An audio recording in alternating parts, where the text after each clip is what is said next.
In this video, I'm going to be showing you guys how I was able to get 100% crit and up to 98% attack speed on my Tempest inside of these challenge dungeon. Yes, I said that correctly, 100% crit. Here are the clips of my stats. And to achieve this, all I needed was a Satyr and a Necro with me in the dungeon. Without this, you won't get to 100, but you can still get 80 plus, 70 plus. Uh, I'll put their builds at the end. I've never really played those two classes, so I can't really dive into that in much detail, but those will be at the end, kind of straightforward.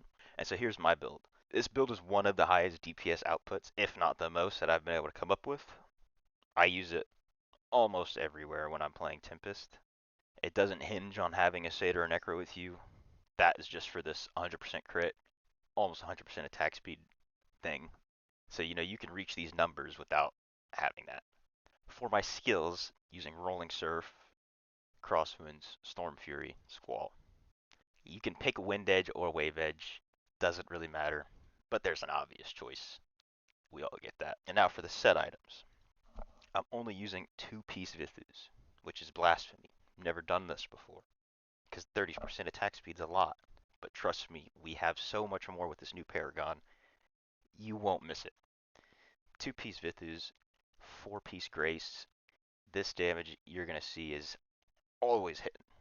At all times, there's 15 of these numbers on the enemies. And then I've also got a 2-piece Gloom. And I've got this Gloom because it gives me this extra 15% damage for 3 seconds, which pairs perfectly with Squall. And because I don't need that attack speed, boom, this is just increasing your overall damage by a lot. Okay, now for the legendary essences, I'm going to show you on this screen. So for the helm, we got Look Leeward. This provides you with millions in bonus damage to the bosses. You can switch this out for Unyielding Vision right here, this Rolling Surf, critical hit damage, but on boss monsters and elite monsters, Look Leeward will give you more of a bonus, because that's where you're really getting slowed down in these dungeons. They're both going to be very similar output in DPS overall, but on a boss monster, Look Leeward's going to do more for you. And we have all of our teammates to help us clear all the random mobs, which you'll see. Now for the chest, we have Slippery Shell. This one, straightforward, just going to give you that bonus damage when you use Squall, stacking up to 3 times. Works very well. And for the shoulders, Storms Without Number, this is going to buff Storm Fury very greatly, and it's going to make it have a loss of control effect on it, which will pair with her Reforges, which I'll show you later on in the video. Moving on to the pants. This is just going to help give us more of that attack speed from Storm Fury, because we're missing 30% from not having 4-piece Vithus. Works out very well. And then for our main hand weapons, Skin Parter, Shriekworth. Not really much else you can pick for PvE, in all honesty. These are the best two to use. And pairing with that, Hurricane Hitch to empower Crosswinds, and then Morrow Z-Spine. Now this just gives your Zephyrs extra damage, which will boost your damage overall. Don't sleep on the Zephyrs. But you might be wondering why we're not using a Wind Edge essence, and that is because when you're using Rolling Surf, this takes over your primary attack. So you're no longer using Wind Edge. So as soon as you click Rolling Surf, Wind Edge just doesn't exist anymore. Don't even think about it.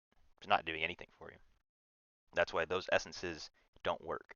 So we're going to go with Morrow Z-Spine. And now for the cherries on top, Reforges and Eternal Gear.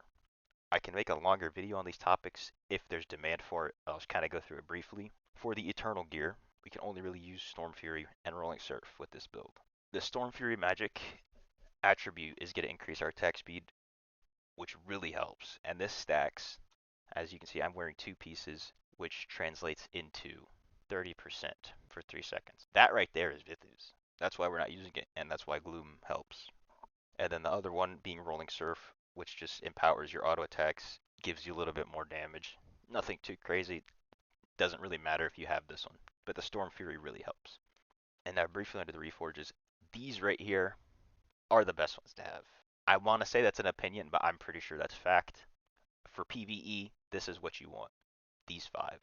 And now with the addition of the enchant system, you can guarantee having beneficial effect on every piece possible, or you can have skill cooldown on every piece possible.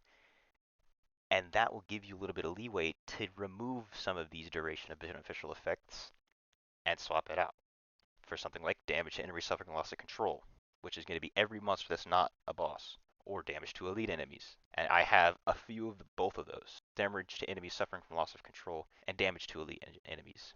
So you kind of play around with this, figure out how much beneficial effect you need for your build. This works out perfectly for me. I still have 100% uptime on everything.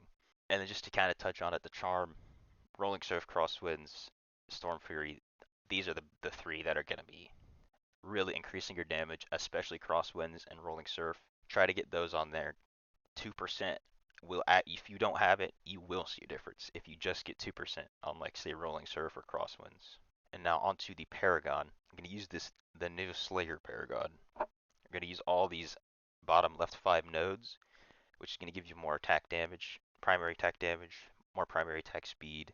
It's going to increase the damage dealt from your additional effects right here, collateral damage. So that's like the Crosswinds, that's Storm Fury. If you're on DH, that's multi-shot if you're using that essence, things like that. And then this beautiful skill, Overloaded. This right here is what's going to push us to those crazy numbers, like 98% attack speed. And it happens often. You'll just see a Gatling gun of damage numbers getting shot off from your tune. And now onto the gems. You don't need all 5 stars to get 100% crit. The only thing that's giving me crit is my rolling. And you can get away without this. If you just use a Mother's Lament in place of this, which is a 2-star gem, you can also reach that 100%. And if you use both of them, you might even be able to not have like the Satyr with you or not have a Necro with you, just have one of them and get real close to 100% crit. And the other considerations is just what's giving you attack speed. For me, I'm getting this from my Void Spark whenever it's proccing, and from Wolf towards the end of it. That's where I'm getting attack speed specifically from gems. There's 1-star gems that give you attack speed, Carson's Invigoration. There's a 2-star Grim Rhythm, kind of hard to get, but it will still help you. So no, you do not need all 5 stars to do this. In fact, there are multiple people in my clan who use many 2 stars. I might even start moving towards using more 2 stars, and they seem to do more damage than even I do with less reso. There's a little bit of optimization you can get into. That's a longer video. And now onto the gameplay. The team composition is immaculate. You'll just be walking through hordes of monsters, absolutely melting them. Necro and Satyr already do a ton of AoE damage. Tempest is even stronger than them on like boss monsters, and they're buffing you the whole time. So it's just beautiful, and that's what makes this so powerful. So the start of each dungeon is where you're going to see these crazy numbers right here. This is when the gems are proccing. You've got all this damage bursting in the first few seconds. You're going to see people hitting 20, 30 mil. If you're with a real whale, you're going to see 120 plus. I've seen 125. And there are no real tricks to the build. Just press your abilities. Press Squall every 3 seconds. Make sure you actually hit the enemy with it, especially the bosses. Because every time that 3 seconds expires, you'll see this little V on top of the boss. That's 2 to 5 million damage minimum every 3 seconds on top of what you're already doing, which is an insane amount of damage. And that's what makes this better than Unyielding Vision, in my opinion. And now if you want to get real sweaty, real nerdy with it, you can have one of the players in your party using Survivor. They can utilize these nodes up top, increasing skill damage for your party members, and then when you're on the boss, you can make them vulnerable. This, if you do have 4 people in your party, maybe you make the weaker guy, the weakest guy, put this on. That we did this. Nobody even told the guy to do it. He did it. It was working nice. It was working beautifully. Another thing you can do is in the warband rooms, have one person swap theirs to this attacker. Critical hits increase attack speed of nearby allies. Not necessary, of course, but these are just small things you can nerd out with, try them out. We were nerding out a little bit while we were doing this, that's for sure. And so in this team comp, it's not just me that's hitting these crazy chance numbers. The Necro that I'm running with, he said he was getting 80% or more, which is insanely high. That's still almost every attack you're hitting is a crit. And so here's his build. These are the few essences that matter on him.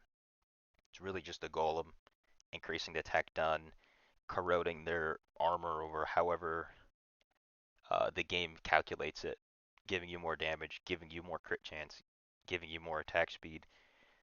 And then on the satyr as well, same thing. Attack speed, damage, burning, all of it adds up together and it just melts everything. So now I'll just let some of the gameplay play in the background so you can see how we're just walking through everything. Things are exploding, things are dying. It's beautiful. If there's anything else you guys want to see, leave that in the comments. If I missed something I didn't explain it right, ask down below. I'll try to respond to everything. And thank you all for watching.